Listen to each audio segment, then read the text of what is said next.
اللہ تبارک و تعالی نے قرآن حکیم میں ایک نماز کا ذکر فرمایا جس کو نماز خوف کہتے ہیں۔ یہ سورہ نساء میں ذکر آیا ہے۔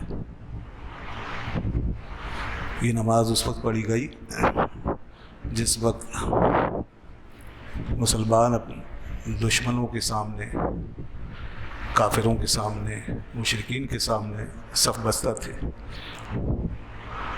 اور لڑائی کا سماں تھا۔ تو ایسی حالت میں بھی نماز کا اہتمام کیا گیا اور وہ نماز بھی جماعت سے پڑھی گئی اور اللہ تعالیٰ نے اس کا ذکر قرآن حکیم میں فرمایا اور اس کی جماعت کا طریقہ بیان فرمایا کہ اندری حالات یعنی موجودہ حالات میں نماز کس طرح پڑھنی چاہیے۔ تو دو باتیں، ایک تو یہ کہ نماز کا اہتمام ہوا اور دوسرا یہ کہ باجماعت ہوا۔ تو اس کا طریقہ خیر کوئی لمبی تفصیل ہے کہ پہلے ایک جماعت آئے، وہ آپ صلی اللہ علیہ وسلم کے پیچھے ایک رکعت پڑھے گی، پھر دوسری جماعت آئے گی، پھر وہ دوسری رکعت پڑھیں گے اور اس طرح پھر بعد میں اپنی اپنی ایک ایک رکعت مکمل کریں گے۔ تو وہ 2 رکعت نماز ہو گئی سفر کی وجہ سے۔ تو اس طرح نماز پڑھنے کا کہا گیا، لیکن ساتھ میں ایک بات اور بھی آئی یہاں پر۔ یہ تو ہو گئی ایک بات کہ نماز کی اہمیت کیا ہے اور یہ کہ نماز باجماعت کی اہمیت کیا ہے۔ اور دیکھیے یہی وجہ ہے کہ موجودہ حالات میں بھی علماء دین اس بات پر اصرار کر رہے ہیں کہ مسجدیں بند نہ کی جائیں، مسجدیں کھلی رکھیں، نماز ہوتی رہے، جماعت ہوتی رہے، جمعہ اور جماعت کا اہتمام ہونا چاہیے۔ کیونکہ ہم دیکھتے ہیں کہ جب خوف کی ایسی حالت میں جہاں دشمن سر پہ کھڑا ہوا ہے، مسلح دشمن کھڑا ہے، لڑائی چل رہی ہے، صفیں بنی ہوئی ہیں، میدان جنگ ہے، تو وہاں بھی جماعت ہو رہی ہے، وہاں بھی جماعت کا اہتمام ہے اور چاہے تھوڑے سے مختلف طریقے سے صحیح مگر جماعت ہو رہی ہے۔ تو جب وہاں جماعت ہے تو اس کا مطلب یہ کہ جماعت کی اہمیت ہے۔ تو یہ وجہ ہے کہ علماء یہ کہتے ہیں کہ جماعت کو ساکت نہیں کرنا چاہیے، لیکن اس کے اندر دوسری چیز جس کو ہمیں پیش نظر رکھنا ہے وہ یہ ہے، اور وہ دوسری چیز جو ہے وہ تائید کرتی ہے ڈاکٹروں اور طبیبوں اور اطباء کی، ان کے موقف کی، اور وہ یہ ہے کہ احتیاط کو پیش نظر رکھیں۔ ہم یہ نہیں کہتے کہ یہ جو جتنے ڈاکٹر ہیں، طبیب ہیں، یہ سب جو ہیں غلط ہیں اور یہ بکواس کر رہے ہیں اور یہ بیکار باتیں کر رہے ہیں، نہیں۔ کوئی اگر ایسی بات کرتا ہے تو وہ بے وقوف ہے، وہ مذہب کو نہیں سمجھتا، وہ جذباتی ہے، ایموشنل ہے۔ اس لیے کہ اس مقام پر قرآن حکیم میں جہاں اللہ تبارک و تعالیٰ نے خوف کی نماز کا طریقہ بیان فرمایا ہے، وہاں مسلمانوں کو یہ بات بھی ارشاد فرمائی ہے کہ فَلْيُصَلُّوا مَعَكَ وَلْيَأْخُذُوا حِذْرَهُمْ وَأَسْلِحَتَهُمْ۔ اے محبوب، یہ آپ کے ساتھ نماز پڑھیں گے گروہ در گروہ، مختلف گروپس میں، لیکن ساتھ میں اپنی احتیاط کا سامان اٹھا کے رکھیں گے اور اپنا اسلحہ سنبھال کے رکھیں گے۔ احتیاط کا سامان کریں گے اور اسلحے کو اپنے اوپر رکھیں گے، مسلح ہو کر نماز پڑھیں گے۔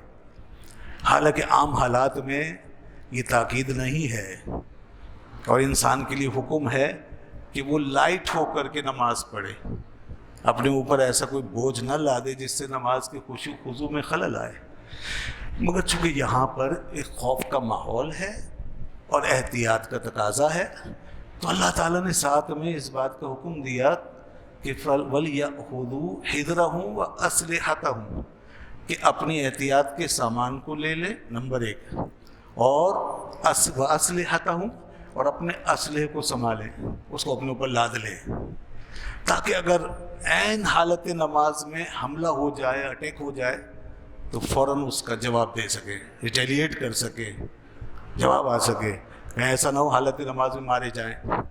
تو یہ جو دوسری بات ہے، اس سے پتہ چلتا ہے کہ دینی معاملات کے اندر اگر صحت وغیرہ طبی اصولوں کے موافق اور اسی طرح اپنی جان کی حفاظت کے حوالے سے اور اپنی صحت کے حوالے سے کچھ احتیاطیں کی جائیں تو اس میں کوئی مذائقہ نہیں، کوئی حرج نہیں ہے۔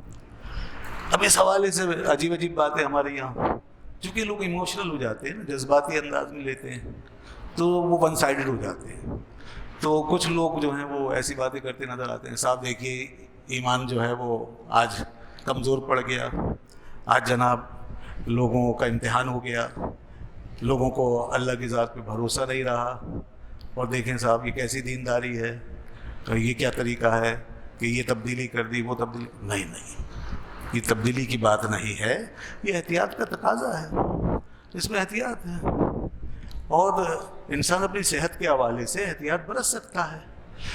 اور چونکہ تمام ڈاکٹرز، تمام اطباء، تمام میڈیکل اسپیشلسٹ اس بات پر متفق ہیں کہ جناب یہ ایک ایسی چیز ہے کہ اس کا اثر جو ہے وہ مرتب ہوتا ہے، یہ چیز ایپیڈیمک ہے اور یہ آگے بڑھتی ہے اور دوسرے کو متاثر کرتی ہے، تو اب جب یہ چیز ہے تو پھر ہمیں اس میں احتیاط کرنے میں کوئی حرج نہیں ہے، اور وہ احتیاطیں آپ حضرات کے سامنے بیان ہو رہی ہیں، مگر بہت سے حضرات ہیں وہ نہیں کرنا چاہتے اور وہ ایسے ہی چلتے رہتے ہیں بس، تو یہ بھی کچھ مناسب نہیں ہے۔ بہتر یہی ہے کہ اس میں احتیاط کی جائے، آپ اپنے ہاتھوں کو دھوئیں، آپ سینیٹائزر وغیرہ استعمال کریں۔ اب ہم نے یہاں تک کیا ہے کہ گیٹ لگا دیا ہے، الحمدللہ ہمارے ایک نمازی اللہ تعالیٰ نے جزائے خیر عطا فرمائے اور دنیا آخرت کی نعمتوں سے سرشار فرمائے، دعا کریں ان کے لیے، انہوں نے یہ ماشاءاللہ یہ گیٹ لگایا، فی سبیل اللہ لگایا، کوئی پیسہ کوئی معاوضہ اس کا ہم سے نہیں لیا، یہ آپ کے لیے یہ اہتمام کیا گیا ہے، اس سے گزر کر آئیے، اب آپ کا کام یہ سے گزریے، اب یہ ہمارا کام تو نہیں ہے نا کہ ایک ایک کو پکڑ کے اس سے گزاریں، سامنے سے بند کر دیا ہے کہ انٹری اس کے علاوہ دوسری نہیں ہے، آپ وہیں سے آئیے، تو یہ احتیاط، اس میں کوئی حرج نہیں ہے۔ آپ کوئی شیر ہو جائے اور بولے جی نہیں جی میں تو ایسے ہی جاؤں گا، مجھے کچھ نہیں ہوتا جی، تو بھائی کیوں ٹکراتے ہو؟ اللہ کے امتحان سے کیوں ٹکر لیتے ہو؟ اس کی طرف سے ایک چیز نازل ہوئی ہے، ایک بلا ہے، ایک وبا ہے، اس سے ٹکرانے کی کیا ضرورت ہے؟ عافیت مانگیں۔ خود رسول کائنات صلی اللہ علیہ وسلم کی ایسی حدیثیں موجود ہیں کہ جس میں آپ نے احتیاط کا حکم دیا اور احتیاط فرمائی ہے، آپ نے بارہا سنی ہوں گی، وہ حدیث وہ روایات موجود ہیں۔ آپ نے ایک شخص کو جو جزامی تھا، کوڑ اس کو تھا، وہ بنی ثقیفہ کے قافلے میں ساتھ آیا اور بیعت کرنا چاہتا تھا، تو حضور نے فرمایا کہ ٹھیک ہے وہیں رکو، ہم نے تمہاری بیعت لے لی، فرجے بس تم اب چلے جاؤ۔ تو آپ نے فرمایا کہ ہم نے بیعت لے لی، تم چلے جاؤ۔ یہ بات آئی حدیث میں، احتیاط کے نقطہ نظر سے لوگوں کو بتایا گیا کہ اس میں احتیاط کی جا سکتی ہے۔ اسی طرح بخاری شریف میں یہ حدیث میں موجود ہے، حضرت ابو ہریرہ رضی اللہ تعالیٰ عنہ نے اس کو روایت کیا کہ لا یوردن ممرد علی مسح، فرمایا کہ کسی بیمار اونٹ کو کسی صحیح اونٹ کے ساتھ جمع نہ کیا جائے، بیمار اونٹ کو، بیمار جانور کو صحیح صحت مند جانور کے ساتھ جمع نہ کرو، یعنی ایک اونٹ کو کوئی مرض ہے، ایسا مرض جو وبائی مرض ہے، اس کو دوسرے کے ساتھ جمع نہ کرے۔ اور قدیم زمانے سے اطباء اس بات پر متفق رہے ہیں کہ کچھ امراض ایسے ہوتے ہیں جس کی وجہ سے دوسرے لوگ بیمار ہو جاتے ہیں، جیسے کوڑ کا مرض ہے جس کو جزام بھی کہتے ہیں، خارش کا مرض ہے، چیچک کا مرض ہے، یہ مطلب 6-7 مرض ایسے ہمیشہ سے تسلیم کیے گئے، اور وبائی امراض اس میں وہ بھی آتے ہیں۔ تو بھی آج کل کی دریافت جو ہے وہ یہاں تک پہنچ گئی ہے کہ اب یہ وائرس وغیرہ یہ بھی دریافت ہو گئے ہیں، تو یہ باقاعدہ جیسے نکلتے ہیں اور پھیلتے ہیں، اور تجربہ ہے، لوگوں کا مشاہدہ ہے، نظر آتا ہے، تو یہ چیز موجود ہے اور یہ احتیاطیں ان احادیث کے اندر ہیں۔ مگر بعض احادیث میں اس طرح بھی آتا ہے جس کو کچھ لوگ پیش کرتے ہیں اور وہ یہ کہ آپ صلی اللہ علیہ وسلم نے ایک جذامی کو اپنے ساتھ بٹھا کے کھانا کھلایا اور فرمایا مت ڈرو. اب اس کا ہاتھ پکڑا اور اپنے پیالے میں ڈال دیا اور ایک ہی پیالے میں آپ نے اس کے ساتھ کھانا تناول فرمایا اور فرمایا کل کھاؤ ثقۃ باللہ وتوکلا علی اللہ، مجھے اللہ کی ذات پہ بھروسہ ہے اور اسی پہ توکل. یہ بھی آیا. اور کہیں بخاری شریف میں مسلم میں یہ بھی آیا لا ادوا، کوئی بیماری متعدی نہیں ہوتی، کوئی بیماری متعدی نہیں ہوتی، یہ بھی فرمایا. اس پر بڑی بحث ہے. اب علماء دین کے درمیان اس میں ان دو قسم کی حدیثوں میں بڑی بحث آئی ہے کہ کہیں یہ فرمایا اور کہیں وہ چیز ہمیں ملتی ہے. تو اس لیے علماء دین کے دو موقف رہے اس سلسلے میں. بعض ان حدیث کی طرف گئے، انہوں نے کہا کہ جی ٹھیک ہے ایسا ہی ہونا چاہیے، اس حدیث کا ظاہر یہی بتاتا ہے کہ کوئی بیماری متعدی نہیں ہوتی، اور انہوں نے حدیث کے ظاہر کے مطابق لیا اور کہا کہ کوئی مرض متعدی نہیں ہوتا اور کسی دوسرے کو متاثر نہیں کرتا. لیکن دوسرا طبقہ اور ہے، ایک دوسرا طبقہ بھی علماء کا ہے، انہوں نے کہا کہ نہیں، ان حدیث کا ایک مطلب سمجھنا چاہیے اور ان دونوں حدیثوں میں تطبیق کرنی چاہیے، مطابقت پیدا کرنی چاہیے. خود حضرت ابو ہریرہ رضی اللہ عنہ پہلے یہ حدیث بیان کرتے تھے لا ادوا، بخاری میں ہے، حضرت ابو سلمہ رضی اللہ عنہ سے روایت ہے، انہوں نے کہا لا ادوا، حضور نے فرمایا کوئی بیماری متعدی نہیں ہوتی. پھر دوسری مرتبہ میں حضرت ابو ہریرہ رضی اللہ عنہ وہ حدیث سنانے لگے، کون سی؟ جو میں نے ابھی عرض کی، کسی بیمار اونٹ کو کسی صحیح اونٹ کے اوپر پیش نہ کریں، کسی بیمار جانور کو صحیح جانور کے ساتھ نہ ملائیں. تو حضرت ابو سلمہ جو تھے انہوں نے پہلی والی حدیث بھی سنی ہوئی تھی. جب بعد والی حدیث سنی حضرت ابو ہریرہ سے، راوی ایک ہی تھے، تو انہوں نے کہا اے ابو ہریرہ کیا آپ نے پہلے یہ حدیث بیان نہیں کی تھی؟ تو حدیث میں آتا حضرت ابو ہریرہ رضی اللہ عنہ کو غصہ آ گیا اور انہوں نے حبشی زبان میں کوئی سخت کلمہ کہا جس کا مطلب لوگ نہیں سمجھے. تو حضرت ابو سلمہ کہتے ہیں شاید ابو ہریرہ بھول گئے کہ پہلے وہ یہ حدیث بیان کر چکے ہیں، لیکن علماء نے اس پہ گفتگو کی. ان کا بات یہ ہے کہ ہو سکتا ہے پہلے والی حدیث جو ہے وہ منسوخ ہو گئی، وہ پہلے کا حکم تھا، بعد میں رسول اللہ صلی اللہ علیہ وسلم نے یہ احتیاط بیان فرمائی ہے، پہلے وہ بات ارشاد فرمائی بعد میں، یہ بھی ایک موقع. اور بعض علماء نے کہا نہیں، دونوں حدیثیں اپنی جگہ مستحکم ہیں، دونوں حدیثیں اپنی جگہ محکم ہیں، دونوں میں سے کوئی منسوخ نہیں، بلکہ اس کے اندر تطبیق کرنی چاہیے. اچھا وہ تطبیق بڑی شاندار ہے اور وہ بڑی بہترین چیز ہے، اس کو سمجھ لینا چاہیے اور جذباتی قسم کے بیانات یا ایموشنل تقریروں سے بچنا چاہیے. یہ تطبیق جو ہے یہ ملا علی قاری رحمۃ اللہ علیہ نے اپنی کتاب مرکات کے نام سے جو حدیث کی شرح ہے اس کے اندر بیان فرمائی. علامہ طور بشتی رحمۃ اللہ علیہ بہت بڑے بزرگ ہیں، ان کے حوالے سے انہوں نے بیان کیا. ان کا بات یہ ہے کہ آپ صلی اللہ علیہ وسلم جس وقت یہ بیان فرمایا تھا کہ کوئی بیماری متعدی نہیں ہوتی، تو اس کا مطلب یہ نہیں ہے کہ حضور ماہرین طب کی بات کو رد کرنا چاہتے ہیں. حضور میڈیکل سائنس کے جو اصول ہیں اور جو طبیات کے اصول ہیں، جو حکمت کے اصول ہیں، ان کو مسترد فرمانا چاہتے ہیں. ایسا نہیں ہے، کیونکہ وہ یہ کہتے ہیں کہ دین اور شریعت جو ہے وہ طبابت اور حکمت کو مسترد کرنے کے لیے نہیں آئی. دین اس لیے نہیں آیا کہ طب اور صحت کے اصولوں کو مسترد کر دیا جائے اور ان کی باتوں کو اٹھا کے ایک طرف پھینک دیا جائے. دین کا یہ موضوع ہے ہی نہیں، دین کا موضوع کچھ اور ہے. تو وہ کہتے ہیں کہ یہ بات اس لیے نہیں فرمائی گئی کہ طب کے اندر مانی ہوئی چیز کو مسترد کیا جائے، بلکہ آپ نے جو یہ فرمایا لا ادوا کہ کوئی بیماری متعدی نہیں ہوتی، اس سے دراصل اس زمانے میں جو جاہلانہ نظریات تھے، جو فلسفہ کی وجہ سے اہل عقل، جو عقل پرست لوگ ہوتے ہیں، ان کی وجہ سے پھیلی ہوئی باتیں، اور جو مشرکوں کے توہمات تھے جو پھیلے ہوئے تھے سوسائٹی میں ان کی جہالت کی وجہ سے، ان کو رد کیا ہے. اور وہ توہمات اور فلاسفہ کی وہ گمراہیاں وہ یہ ہیں کہ وہ یہ سمجھتے تھے کہ بیماری از خود اپنی ذات میں متعدی ہوتی ہے، وہ سیلف ایپیڈیمک ہے، یعنی اللہ کے کرنے سے نہیں ہے، اللہ تعالیٰ کا اس میں کوئی اذن یا اختیار نہیں ہے، نعوذ باللہ، بلکہ وہ سیلف ایپیڈیمک ہے، خود بخود متعدی ہے، متعدی بے نفس ہے. ظاہر ہے اس قسم کے نظریات مشرکین میں عام تھے، اور آج بھی جو دیکھیے اہل عقل پرست ہو جاتے ہیں، خرد پرست، ریشنلسٹ کہلاتے ہیں، وہ اسی قسم کی باتیں کرتے ہیں. جن لوگوں کا خدا پہ ایمان نہیں ہے وہ یہی کہتے ہیں کہ صاحب یہ سب چیزیں خود بخود ہو رہی ہیں. تو یہ ہے وہ نظریہ جو اسلام کی بنیادوں کے خلاف ہے، جو اللہ کی ذات پہ توکل کے اور اس کی ذات پر ایمان کے خلاف ہے. یہ نظریہ تھا، تو اس کو رد کیا ہے، اس کو مسترد کیا ہے آپ صلی اللہ علیہ وسلم. جیسے اور بہت سی چیزوں میں آپ نے اسی طرح ارشاد فرمایا کہ کوئی یہ نہیں ہوتا. جیسے ایک اسی حدیث میں 2-4 چیزوں کا ذکر کر کے فرمایا کہ کچھ بھی نہیں.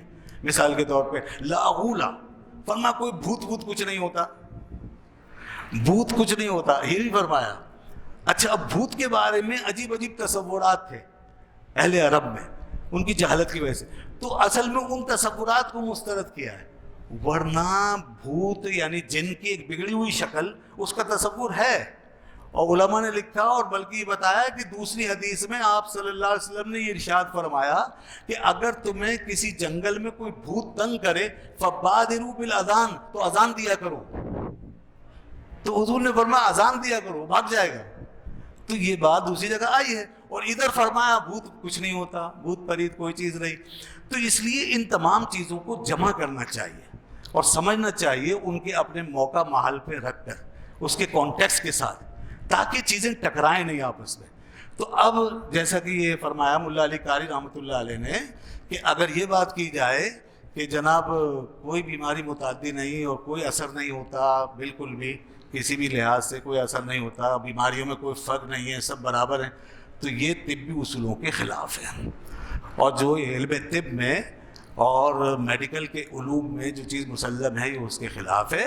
تو ہمیں چاہیے اس کے اندر تطبیق پیدا کریں.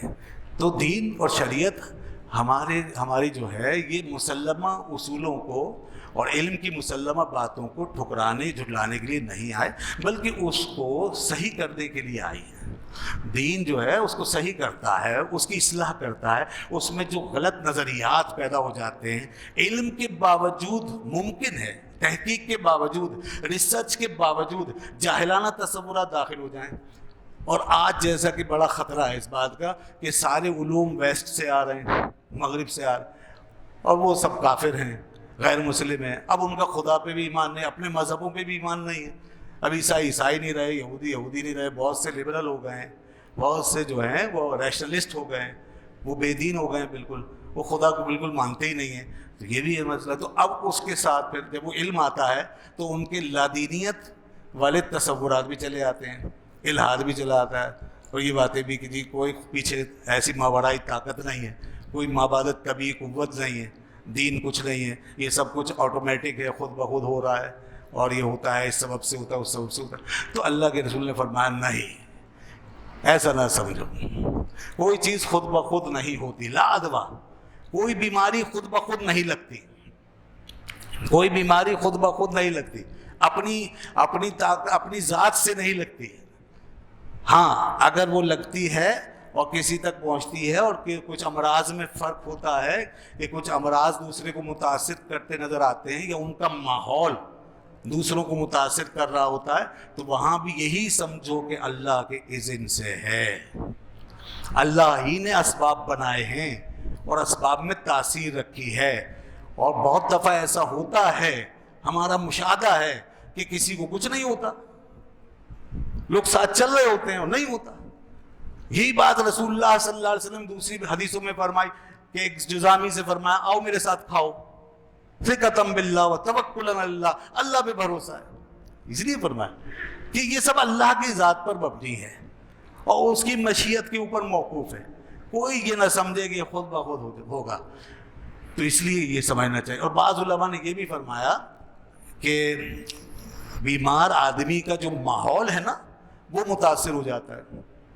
بیمار آدمی کے ارد گرد کی ہوا وہ متاثر ہو جاتی ہے، متعفن ہو جاتی ہے اور ایپیڈیمک بن جاتی ہے. تو اس طرح جب اس سے خلط بلط کرتے ہیں اور اس کے ساتھ بیٹھتے اٹھتے ہیں تو وہ پھر وہ ہوا جو ہے وہ متاثر کرتی ہے. یہ بھی ہو سکتا ہے. بیماری خود سے نہیں لگ رہی بلکہ اس کا ایک ریزن پایا جا رہا ہے اور وہ ریزن اللہ کی تخلیق سے ہے. یہ ہے. تو یہ اس وجہ سے یہاں پر احتیاطیں بتائی گئی اور ان دونوں قسم کی حدیثوں میں مطابقت پیدا کی گئی، اور آج کل کے اور قدیم طبی اصولوں کو بھی مد نظر رکھا گیا۔ تو ہمیں ان ساری چیزوں کو سامنے رکھ کے چلنا چاہیے۔ عقیدہ اپنا سیف رکھے، عقیدہ مضبوط رکھے، اللہ کی ذات پہ یقین رکھے، جو کچھ ہوتا ہے اسی کی مرضی سے ہوتا ہے، اور جو نہیں ہوا وہ بھی اسی کی مرضی سے۔ وہ جہاں چاہے جتنا چاہے پھیلا دے۔ آج ان ممالک میں جن میں ہر قسم کے وہ جناب صلاحیتیں موجود ہیں، جن کے پاس تمام فیسلٹیز ہیں، جدید ترین علوم ہیں، انتہائی طاقتور وہ مملکتیں ہیں، لیکن اس کے باوجود سب سے زیادہ بے بس، مجبور اور لاچار ہیں۔ سب سے بڑی سپر پاور امریکہ، دنیا کے لحاظ سے سپر پاور بنے ہوئے امریکہ جو ہے، امریکہ بہادر، وہ سب سے زیادہ پریشان ہے۔ خیر اللہ تعالیٰ سب کو عافیت عطا فرمائے، ہم انسانیت کے دشمن نہیں۔ ہاں البتہ یہ ضرور ہے، ہمیں یہ چیز ضرور دیکھنی چاہیے کہ کس طرح دنیا پر ظلم ہو رہا تھا، کشمیر میں کیا ہو رہا تھا، فلسطین میں کیا ہو رہا ہے، اور ادھر شام میں کیا کچھ ہو چکا، بوسنیا میں کیا ہوا، چیچنیا میں کیا ہوا، عراق میں کیا ہوا، افغانستان میں کیا ہوا، کس طرح انسانیت کو مارا گیا ہے۔ اللہ کی گرفت تو ہے، یہ اینگل بھی سامنے رکھے ہیں، خدا کی گرفت بھی ہے، خدا کا ایک عذاب بھی ہے۔ عذاب ظالموں کے لیے ہے، عذاب ظالموں کے لیے، اور جو ظالم نہیں ہے، جو مسلمان ہے، جو مظلوم ہے، جو مسلمان ہے، اگر وہ اس آفت کا شکار ہے تو اس کے لیے آزمائش ہے۔ اگر وہ صبر کر لے تو شہید ہے، وہ صبر کرے شہید۔ حدیث میں آتا ہے کہ ایسے لوگ اگر وبا کا شکار ہو جائیں تو شہید ہے۔ بس ان کے لیے ضروری ہے کہ اپنے ایمان کی حفاظت کریں، اپنے ایمان کو بچائیں، اللہ کی ذات پہ بھروسہ رکھیں، اور ایمان کی حفاظت اس طرح ہوگی صحیح تصور کے ساتھ، صحیح نظریے کے ساتھ، خدا کی طرف نگاہ رکھنے سے۔ اور دوسری بات، اپنی صحت کی حفاظت کریں۔ اس کے لیے وہ خواہ دلیر بننے کی ضرورت نہیں، اوور کانفیڈنٹ ہونے کی ضرورت نہیں کہ خواہ دکھاوے کے لیے، لوگوں کو بتانے کے لیے جی میں بڑا بہادر ہوں، ایک جذباتی انداز اختیار کر لیا۔ یا تو اندر ایمان اتنا اسٹرانگ ہو گئی کہ کہیں بھی قدم نہیں لڑکھڑائے گا، تو سیدھی ٹھیک ہے پھر چلے، آپ جس طرح چل رہے ہیں چلتے رہے، وہ اللہ جانتا ہے۔ لیکن لوگ ایموشنل زیادہ ہوتے ہیں، تو اس لیے کوئی حرج نہیں ہے اگر احتیاط برتی جائے، کوئی حرج نہیں۔ بچوں کو کہیں احتیاط کریں، گھر میں احتیاط کروائیں، باہر بلا وجہ نہ نکلیں، نہ ٹکرائیں، سسٹم سے نہ ٹکرائیں۔ اور جو سائنس کی تحقیقات ہیں، جو ڈاکٹروں کی پیشن گوئیاں یا ڈاکٹروں کے اندیشے ہیں، اس سے خواہ نہ ٹکرائیں۔ تو یہ چیز خدا نخواستہ اگر پھیلے گی تو اس میں ہمارا نقصان بھی ہے۔ تو اس لیے جو بھی ضرورت ہے، جو بھی چیز ضروری ہے، اس کا لحاظ رکھیں اور حتی الامکان احتیاط برتیں، اس میں کوئی مذائقہ نہیں۔ ماسک لگائیں، ماسک لگا لیں، کوئی حرج نہیں ہے، ماسک لگا کے نکلیں باہر، نماز میں ماسک لگا کے نماز پڑھیں، اس میں کوئی مذائقہ نہیں۔ خاص طور پہ سجدے میں جب جاتے ہیں تو اس میں اگر کسی کو چھینک آتی ہے یا کھانسی اٹھتی ہے اور خدا نہ خواستہ وہ افیکٹڈ ہے تو وہ ہوا ایک دم پھیلے گی، ہوا ایک دم پھیلے گی، وہ آس پاس ضرور جائے گی۔ تو اس احتیاط کے پیش نظر ماسک کا استعمال کریں۔ اور صف کے درمیان اگر قدر تھوڑا سا فاصلہ رکھ کر کوئی نماز پڑھتا ہے تو ہم اس کے لیے سختی نہیں کرتے۔ ان موجودہ حالات میں ہم سختی نہیں، عام حالات میں صف کا ملنا بہت ضروری ہے، اور ویسے تو خیر عام حالات میں بھی لوگ نہیں ملتے اور کہہ کے تھک جاتے ہیں بھائی کاندھے سے کاندھا ملا لو، مگر اب کچھ لوگ ضرور ملا رہے ہیں۔ اب کچھ لوگ چونکہ وہی اسی جذباتی کیفیت میں، تو اب ضرور مل کے کھڑے ہوں گے، ویسے سارے سال کبھی رعایت نہیں کریں گے اس بات کی، اس کا لحاظ نہیں کرتے۔ تو بہرحال ان حالات میں اگر کچھ تھوڑا سا گیپ کے ساتھ کھڑے ہیں تو اس میں کوئی مذائقہ نہیں ہے۔ خدا کرے نمازیں ہوتی رہیں، ہمارے شاعر قائم رہیں، آپ اسی طرح مسجدوں میں آتے رہیں، اور اس بات کا یقین رکھیں کہ اللہ کی طرف رجوع کرنے سے ہی تمام مسائل کا حل ہوتا ہے۔ اور نمازوں میں اور دعاؤں میں جب آدمی اپنے رب کو پکارتا ہے تو خدا کی رحمت جو ہے ضرور جوش میں آتی ہے، چاہے ہمارے ذہن، ہمارے حساب کتاب، ہماری کیلکولیشن کے مطابق ظاہر نہ بھی ہو، مگر خدا کی رحمت میں جوش آ جاتا ہے۔ پھر وہ کس طریقے سے وہ ہمیں عطا فرماتا ہے یہ اس کی شان ہے۔ اور ہم بہت دفعہ ایسا ہوتا ہے کہ وہ اس طرح عطا فرمائے کہ ہمارے وہم و گمان میں بھی نہ ہو، اور جب ہمیں وہ چیز ملے تو ہم کہیں یا اللہ اس سے اچھا موقع اور کون سا تھا، یہی موقع تھا، تو نے مجھے ابھی دے دیا، اس وقت دیا۔ تو یہ ہو سکتا ہے. خدا کا علم بہت وسیع، سب سے زیادہ ہے، ہر چیز پہ محیط ہے. ہم اپنی چھوٹی چھوٹی پیمائشوں سے، اپنی میجرمنٹ سے اور اپنی کیلکولیشن سے اس کی رحمتوں، اس وسعتوں کا اندازہ نہیں لگا سکتے. اللہ تعالیٰ کی ذات ہماری حامی و ناصر ہو، اور اللہ تعالیٰ اپنے بندوں پر رحم فرمائے، مسلمانوں پر اور سارے عالم انسانیت پر. ہم کو اللہ تعالیٰ دنیا آخرت کی سختیوں سے محفوظ فرمائے. وآخر دعوانا الحمد للہ رب العالمین.